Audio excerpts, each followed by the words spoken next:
Droit civil, podcast 1. Partie 1. Droit des obligations. Introduction. Chapitre 1. Le régime général des obligations. Début. 1. Droit des obligations. Introduction. Le droit des obligations constitue le droit commun du régime juridique des contrats et de la responsabilité civile. Également un socle normatif pour des branches de droit privé, telles que le droit économique et financier ou encore le droit social. Le droit des obligations définit des principes généraux ayant vocation à l'universalité. Se démarque par ses capacités d'abstraction et d'intemporalité. Le style du droit des obligations est condensé. Il laisse donc une place plus importante à la jurisprudence. Le droit des obligations accorde une place très importante à la volonté de l'individu. Chapitre 1. Le régime général des obligations. Notion et classification des obligations. Notion. Certains actes ou faits juridiques ont pour effet de créer un lien de droit entre deux ou plusieurs personnes qui permet à ces personnes d'exiger l'exécution d'une prestation à charge d'un ou plusieurs autres.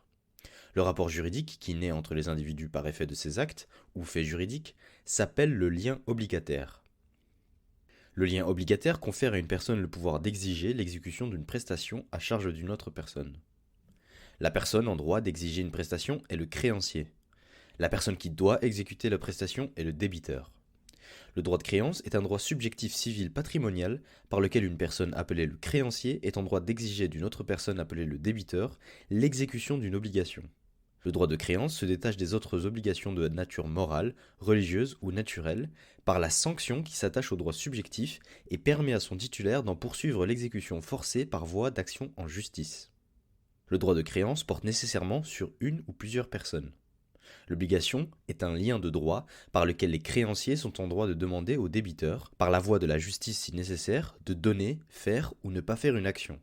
Chaque obligation trouve nécessairement sa source dans la loi, dans un acte ou dans un fait juridique. À chaque obligation correspond un droit.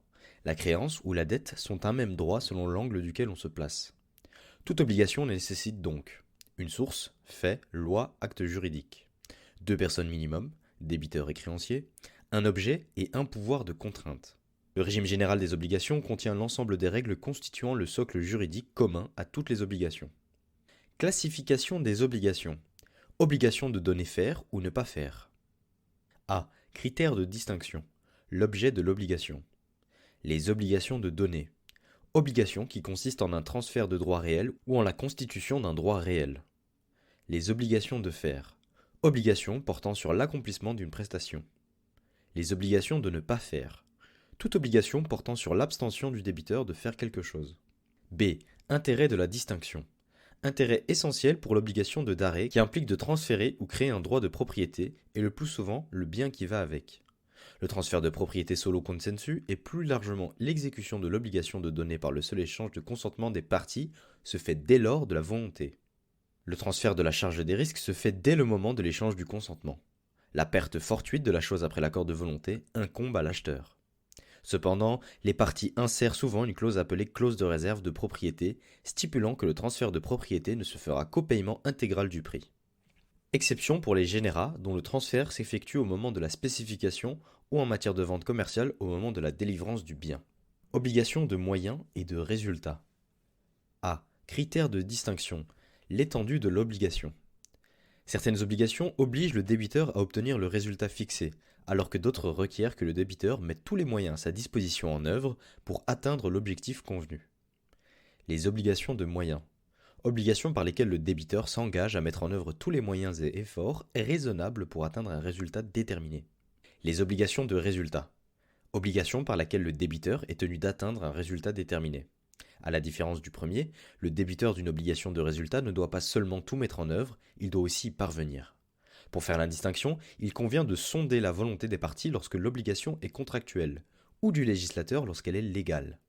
À défaut de volonté exprimée clairement, il appartient au juge de déterminer la nature de l'obligation sur plusieurs critères. La participation du créancier à l'exécution de l'obligation. Si le créancier prend une part active à l'exécution de l'obligation, elle sera considérée comme obligation de moyens. Sinon, obligation de résultat. Le caractère aléatoire du résultat à atteindre, moyen si le résultat est aléatoire et résultat dans le cas inverse. L'acceptation du risque par les créanciers. Si l'obligation comporte une part de risque librement consentie par le créancier, il s'agira d'une obligation de moyens.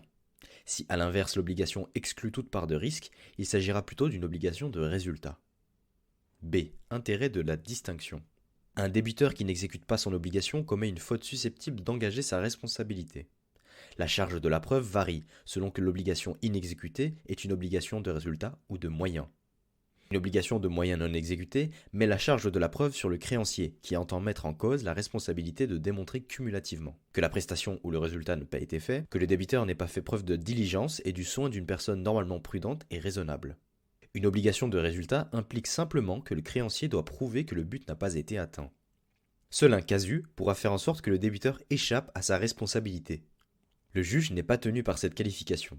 Il peut décider de requalifier l'obligation du débiteur en obligation de résultat si cela apparaît conforme à la nature du contrat. Preuve des obligations. Charge de la preuve. Qui doit prouver? La preuve porte sur des faits ou des actes juridiques, mais pas sur la règle de droit. La preuve du droit incombe au demandeur. La preuve de l'exception incombe au défendeur. Ainsi, un défendeur qui prétend être libéré d'une obligation doit en apporter la preuve. Par exception, le mécanisme des présomptions légales a pour effet de déroger au régime de preuve en dispensant le demandeur de devoir prouver un élément sans contestation possible, présomption irréfragable, ou jusqu'à preuve du contraire, présomption simple ou non irréfragable. En présence de circonstances exceptionnelles, le juge peut modifier la charge de la preuve. Administration de la preuve. Comment doit-on prouver? La preuve d'un fait juridique est libre. La preuve d'un acte juridique obéit à des règles strictes. Le régime de preuve du droit civil repose sur des preuves réglementées et hiérarchisées.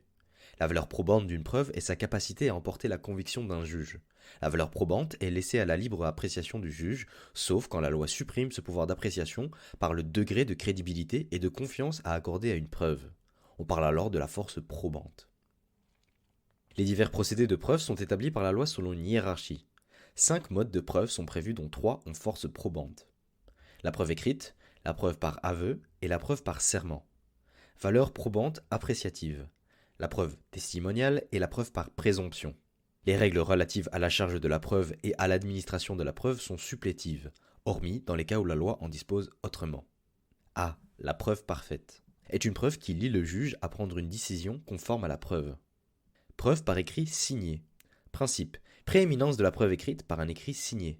Tout acte juridique portant sur une somme ou une valeur supérieure ou égale à 3 500 € doit être prouvé par un écrit signé. La sanction de ce formalisme est l'interdiction de supplier l'absence de preuve écrite en recourant à des témoignages ou des présomptions. Quel que soit le montant de l'obligation, seule une autre preuve écrite permet de prouver outre ou contre un autre écrit. L'exigence de la preuve écrite est exclue dans 2 cas, valeurs inférieures à 3 500 € et pour les tiers. Formalisme probatoire. Actes authentiques. Actes dressés avec solennité requise par un officier public ou ministériel. Les actes authentiques font foi jusqu'à inscription de faux. La loi attache une force probante particulière aux motions protégées par l'authenticité, qui font preuve par elles-mêmes. Une contestation ne peut se faire qu'en prouvant que c'est un faux. Actes sous signature privée. Ils font foi à l'égard de ceux qui l'ont signé ainsi que leurs héritiers. L'acte d'avocat est celui par lequel les avocats apposent leur signature sur des conventions privées entre les parties pour donner pleine foi à la signature et à l'écriture des parties.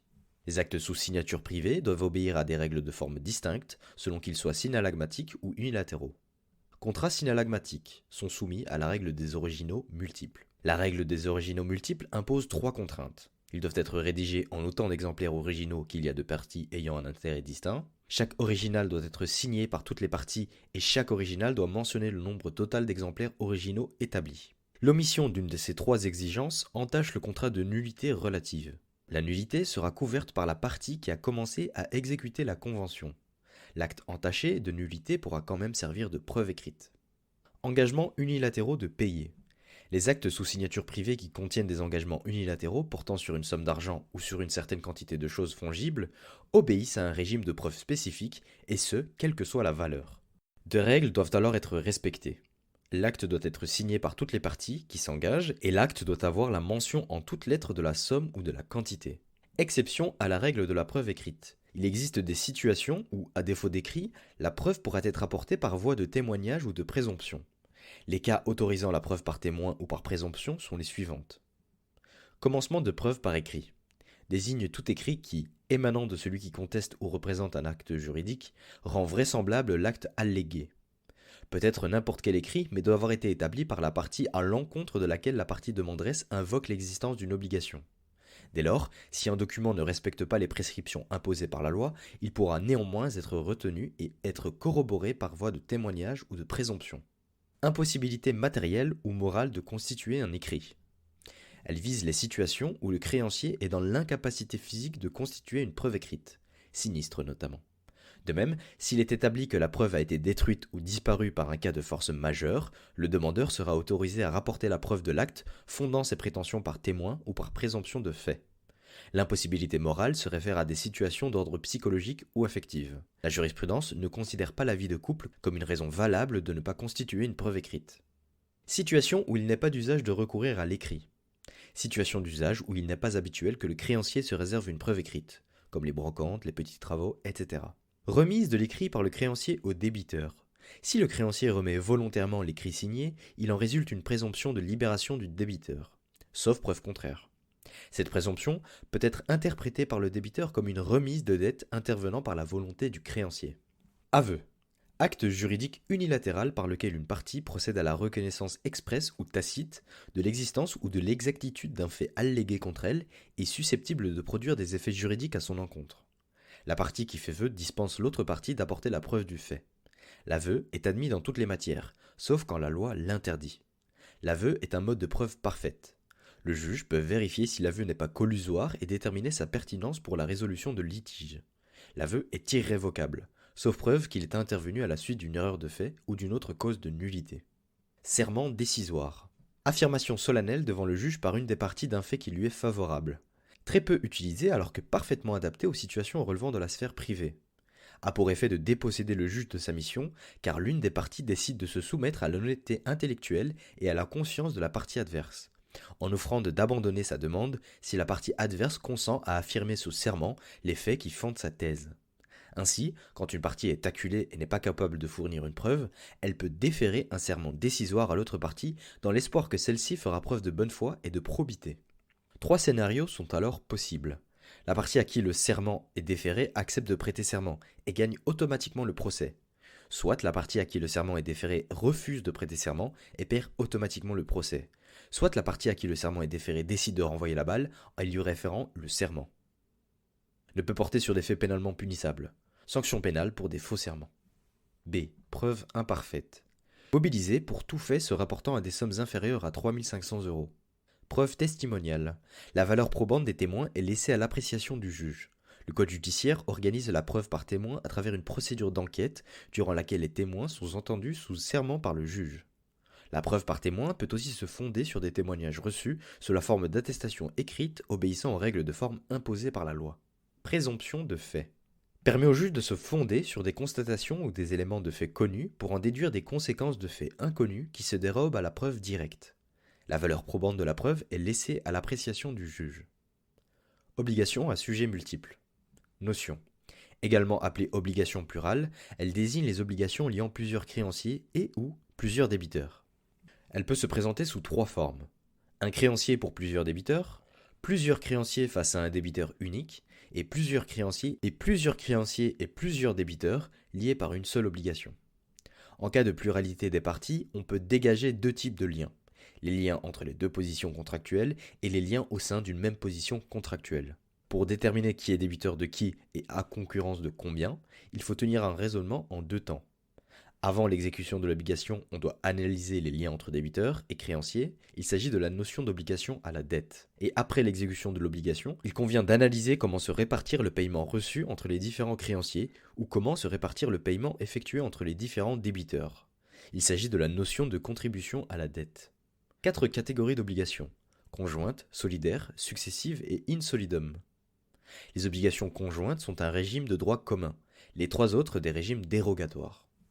Obligations conjointes. Obligations à sujets multiples qui sont divisibles par nature et qui obéissent à la règle de la divisibilité de plein droit de l'obligation entre les différents D ou C. Il s'agit du régime supplétif de droit commun de l'obligation à sujets multiples. Cette dernière est donc par principe conjointe, sauf si la nature de l'obligation est indivisible ou si la loi, la coutume ou la jurisprudence désigne un régime de dérogatoire au droit commun. A. Sur le plan de l'obligation à la dette. Chaque créancier ne peut demander que sa part de la créance au débiteur, qui n'est libéré qu'en payant à chacun de ses créanciers ce qu'il lui doit individuellement. Divisibilité active. En revanche, chaque débiteur ne doit payer que sa part au créancier. Divisibilité passive. B. Sur le plan de la contribution à la dette. Il résulte du régime de l'obligation conjointe que le risque d'insolvabilité de chacun des débiteurs est supporté par chaque créancier. Obligation solidaire. Obligations à sujets multiples qui sont divisibles par nature, mais qui obéissent à un régime de solidarité dérogatoire au droit commun, ayant pour effet que, en cas de pluralité de créanciers, chaque créancier peut demander le paiement de la totalité de la dette. Solidarité active. En cas de pluralité des débiteurs, chaque débiteur peut être tenu de la totalité de la dette. Solidarité passive. Les effets de la solidarité active impliquent que, sur le plan de l'obligation à la dette, chaque co-créancier peut poursuivre le recouvrement de la dette en totalité à l'égard du débiteur qui sera libéré en payant le montant intégral de la dette à l'un des créanciers. Sur le plan de la contribution à la dette, le créancier qui a obtenu le paiement intégral doit le répartir entre tous les créanciers selon les termes qui les lient. Les effets de la solidarité passive impliquent que, sur le plan de l'obligation à la dette, chaque débiteur peut être amené à payer la créance totale. Le débiteur a le droit de choisir quel débiteur devra s'acquitter de la dette. On parle du droit d'élection du créancier. Sur le plan de la contribution de la dette, le débiteur qui a payé la dette peut recourir à un recours contributoire à l'encontre des autres co-débiteurs pour obtenir le remboursement de la part qui incombe à chacun. Le risque d'insolvabilité est ainsi couvert par chaque débiteur. C'est une garantie pour les créanciers d'être payés. En cas de décès de l'un des co-débiteurs solidaires, la solidarité ne se transmet pas aux héritiers. La dette de l'auteur se divise entre ses héritiers, lesquels sont soumis aux règles des obligations conjointes. Obligation indivisible. Obligation à sujet multiple obéissant à un régime dérogatoire au droit commun, soit en raison de la nature de l'objet, soit en vertu de la volonté des parties. L'indivisibilité tire donc sa source dans la nature indivisible du bien ou dans un contrat qui déroge au régime de l'obligation conjointe. Peut concerner plusieurs créanciers, indivisibilité active, ou plusieurs débiteurs, indivisibilité passive. Rejoint la solidarité tant que le créancier peut demander le paiement de la dette à un seul débiteur, et un seul débiteur peut se voir demander l'entièreté de la somme. Par contre, l'indivisibilité est transmissible aux héritiers. Cela permet de ne pas se trouver en obligation conjointe. Obligation in solidum. C'est construite sur base de jurisprudence. Lorsque plusieurs personnes ont commis des fautes concurrentes en relation causale avec le dommage, les cours et tribunaux ont admis que chacune des parties peut être tenue de réparer l'intégralité du dommage. Elle n'est plus limitée uniquement à l'application civile. L'obligation in solidum est exclusivement passive. Même principe que pour la solidarité. Le créancier est en droit de demander l'intégralité de la somme à n'importe quel débiteur. Ce dernier peut attenter un recours contributoire pour obtenir remboursement de la part de dette qui leur incombe. Exécution des obligations. Le paiement. Notion. Le paiement est un acte unilatéral émanant du débiteur portant sur l'exécution volontaire de l'obligation, quelle qu'en soit la source. Le paiement en droit est l'exécution de l'obligation de toute nature. Le paiement emporte l'exécution de l'obligation et la fait donc disparaître. Partie au paiement. Le solvens et l'accipiens. Le solvens est la personne autorisée à exécuter le paiement à l'accipiens, qui est la personne qui peut recevoir le paiement. A. Le solvens. Qui doit payer et qui peut payer. Peut être réalisé par le débiteur ou par un tiers solvens. Le paiement par un tiers est en principe exclu en cas d'obligation intuitu personae, lorsque le créancier a un intérêt légitime à s'opposer au paiement par un tiers ou encore lorsque le contrat liant les parties exclut la possibilité de tiers solvens. S'il n'est pas exclu, le paiement par un tiers doit être distingué selon que ce dernier est, ou non, personnellement intéressé par la dette. Tiers solvens personnellement intéressé par la dette. Recours contre le débiteur. Les tiers personnellement intéressés sont subrogés de plein droit dans les droits du créancier et bénéficient d'un recours subrogatoire à l'encontre du débiteur. C'est le cas pour la caution, ou de chacun des codébiteurs solidaires, indivisibles ou in solidum. Le mécanisme de la subrogation désigne la figure juridique parmi laquelle une personne ou une chose en remplace un autre et doit être considérée comme la personne ou la chose qu'elle remplace, dont elle s'approprie le statut et toutes les qualités juridiques. Subrogation réelle entre choses, personnelle entre personnes. Le paiement avec subrogation est donc un paiement par un tiers, où les tiers se substituent au créancier envers le débiteur. 3 personnes donc, le tiers solvens, qui devient le nouveau créancier, le créancier originaire dont la dette s'éteint avec le paiement, et le débiteur cédé qui demeure débiteur envers le tiers. Le paiement avec subrogation conjugue les mécanismes de paiement et de la cession de créances. Tiers solvens qui n'est pas personnellement intéressé à la dette. Pas de recours contre le débiteur. Dans ce cas, le tiers solvens n'est pas protégé par le mécanisme de la subrogation. Sous réserve de l'application des mécanismes quasi-contractuels, gestion d'affaires ou enregistrement sans cause, le tiers solvant n'a pas de recours contre le débiteur, qui se trouve libéré envers son créancier. B. L'accipiens. À qui payer? Au créancier lui-même. Les paiements par un solvens envers une personne qui n'a pas la qualité d'accipiens n'est pas libératoire. Cependant, le solvens qui a payé à la mauvaise personne pourra poursuivre le remboursement de la somme par l'action en répétition fondée sur le quasi-contrat de paiement indu, ou par l'action de in rem verso fondée sur la théorie de l'enrichissement sans cause. Exception. Cas où le paiement fait à l'accipiens n'est pas libératoire. Certaines situations prévoient que le paiement ne peut pas être effectué entre les mains de l'accipiens. Concernent les personnes qui ne sont pas maîtres de leur patrimoine et ne peuvent en disposer librement.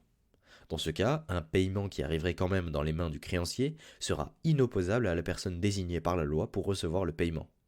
On dit donc que le paiement fait au failli n'est pas libérateur, seul celui fait au curateur l'est. Objet du paiement. Que faut-il payer? A. Principe. Le paiement doit porter sur ce qui est dû. Le créancier ne peut accepter un paiement sur un autre bien que celui qui est convenu, même si sa valeur est supérieure. Le paiement doit porter sur tout ce qui est dû. Le créancier peut refuser un paiement partiel même si la créance est divisible. Le paiement doit porter uniquement sur ce qui est dû. Le débiteur, qui paierait plus que la somme due, est en droit d'agir en répétition de l'indu contre le créancier. B.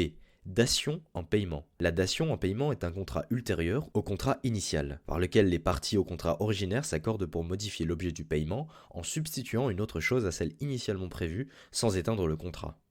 Par l'effet de la dation en paiement, le créancier accepte de reconnaître comme libératoire le paiement du débiteur d'une autre chose que celle stipulée initialement. C. Particularité des créances de somme. Les créances de somme portent sur une somme d'argent, par opposition aux créances de valeur qui reposent sur une prestation. Elles obéissent à la règle du nominalisme monétaire, qui prévoit que l'exécution se fait par la restitution de la somme sans autre modification. Pose le principe de la fiction de la stabilité monétaire. La variation de la valeur de l'unité monétaire n'a aucune influence sur le montant de l'obligation pécuniaire. En droit positif, la règle du nominalisme monétaire n'est pas d'ordre public. Les parties peuvent déroger par des clauses dérogatoires. La loi déroge au principe du nominalisme monétaire en imposant une indexation de certaines créances telles que les salaires, la prestation de sécurité sociale, les pensions alimentaires et les contributions alimentaires.